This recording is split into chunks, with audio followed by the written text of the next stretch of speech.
UCC लागू होगा, लेकिन आखिर इस समुदाय को क्यों बाहर रखना चाहती है बीजेपी? उठ रहे सवाल। झारखंड में चुनाव प्रचार के दौरान केंद्रीय गृह मंत्री अमित शाह ने बड़ा ऐलान करते हुए कहा कि अगर बीजेपी राज्य की सत्ता में आती है तो समान नागरिक संहिता यूसीसी लागू की जाएगी। साथ ही उन्होंने इस वादे में एक लकीर भी खींच दी। उन्होंने कहा कि जनजातीय समुदायों को इससे बाहर रखा जाएगा।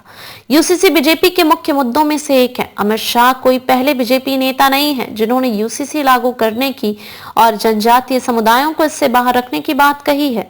जनसंघ के समय से ही समान नागरिक संहिता दक्षिणपंथी पार्टी का एजेंडा रहा है। पिछले कुछ सालों से इसके दायरे में आदिवासियों को बाहर रहने की बात अलग से जोड़ दी गई।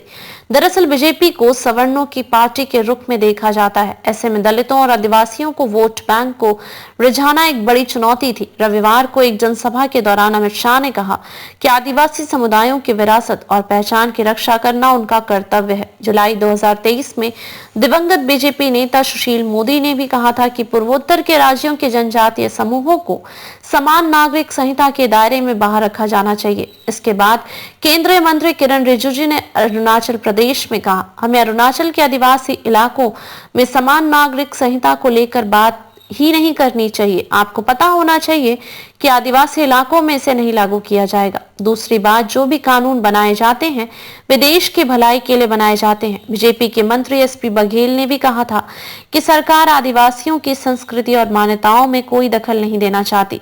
उन्होंने यह भी कहा था कि तुष्टीकरण की राजनीति यूसीसी को लागू करने से रोक नहीं सकती। उन्होंने कहा, बीजेपी ने आदिवासी महिला को राष्ट्रपति पद के लिए नामित किया। इसमें सबसे ज्यादा संख्या में आदिवासी विधायक, सांसद और राज्यसभा सदस्य हैं। बात जब पूर्वोत्तर की आती है तो पार्टी वहां के लोगों का सम्मान करती है। पार्टी वहां के सामाजिक ढांचे में दखल नहीं देना चाहती। उन्होंने कहा कि संविधान की छठी सूची में असम, मेघालय, त्रिपुरा और मिजोरम के आदिवासी क्षेत्रों के लिए विशेष प्रावधान किए गए हैं।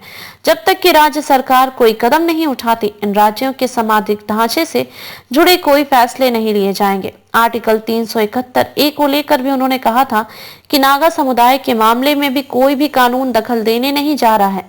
इसी साल की शुरुआत में असम के सीएम हिमंता बिस्वा शर्मा ने कहा था कि उत्तराखंड और गुजरात के बाद असम तीसरा राज्य बनेगा जो यूसीसी को लागू करेगा। उन्होंने यह भी स्पष्ट किया था कि जनजातियों को इसके दायरे से बाहर ही रखा जाएगा। उत्तराखंड की यूसीसी ड्राफ्ट में भी आदिवासियों को बाहर रखा गया है। आदिवासियों के बाहर रखने के फैसले को लेकर बीजेपी की आलोचना भी हो। पति की पहली पत्नी से ऐसी नफरत सौतन ने 50 बार महाबाग को रिक्शा में रही है।